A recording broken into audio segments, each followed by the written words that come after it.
There's a certain kind of creepiness that lives in the little towns that sit on the banks and the backwaters of the Mississippi River.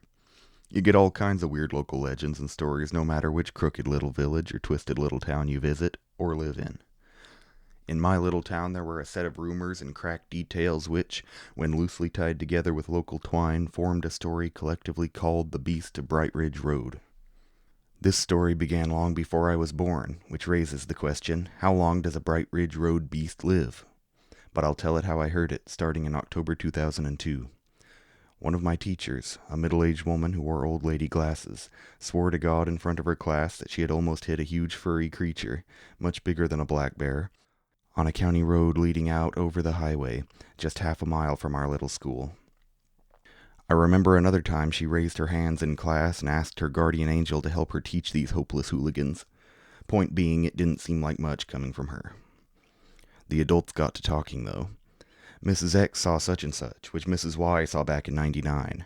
Turns out the beast of Bright Ridge Road had been almost hit by vehicles at least a half dozen times in recent memory, according to my mom. "Just ask Bob about that," Dad said. "He'll tell you." My dad didn't mean Tractor Bob, or Mailman Bob, Fry Cook Bob, or Dry Cleaning Bob. By the tone of his voice I could tell he meant one of the retired Bobs, Old Bob, who fought in 2 wars overseas before my parents were born, and when half of him came back, he sat in the log cabin his father had built decades previous, watching the swooning pines with his one good eye and listening to the birds through his cracked, calloused eardrums. None of the kids liked him, but we were supposed to help him out from time to time with chores and whatnot. I asked him about the Bright Ridge beast. "Mangled a lot of dogs," old Army Bob said. "They'd be barking 'cause something was wrong, and nobody knew what, but it kept happening. And then that girl went missing, and the dogs didn't bark anymore." "What girl?" I asked old Army Bob. "They never found her," old Army Bob said. "It took the dogs, and they'd find those. All tore up out in the woods. There's a lot less woods now, less trees. They keep cutting them down." "That's good. That's good." I have since asked other people what missing girl old Army Bob was referencing, but no one was sure. A girl had been murdered in our town in the '50s, but she had not gone missing. She was dead in her parlor. Shattered glass from the windows all around her. The killer was never apprehended. Other than that one case, no one even had a guess as to what old Bob was talking about. After that, more and more stories of near traffic accidents, all through the autumn and winter of 2002 and into the spring and summer of 2003, materialized with more details. It had 2 big moon pie eyes that caught headlights brightly.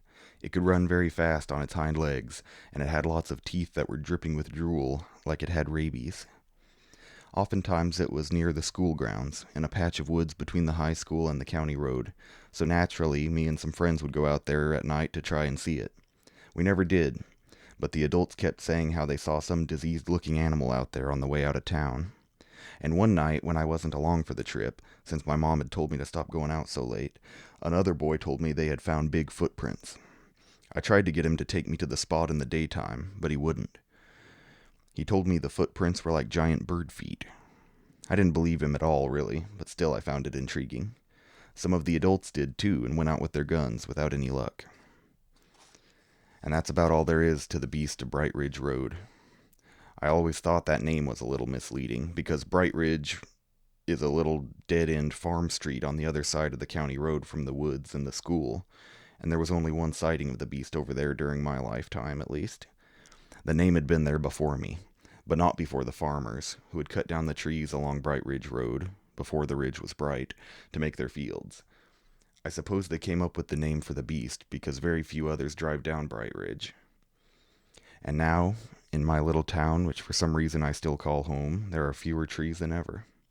Old Army Bob and all the other retired Bobs are dead, and a new wave of retired Bobs have aged into the roles. My old teacher wears glasses that suit her.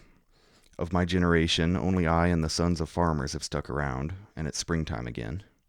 I feel restless, as I always do, but more sharply and more forcefully. Again it's time to leave, and again I do not. There's a certain kind of creepiness that lives on the banks and the backwaters of the Mississippi River, and I feel it in my blood and my bones every time night falls over the thinning trees. Some part of me wants to see the very last tree fall, and some part of me wants to stand over it and scream into the air, see? See? It was nothing at all. There was nothing here. There was nothing. This meant nothing at all. And all the dead bobs would nod.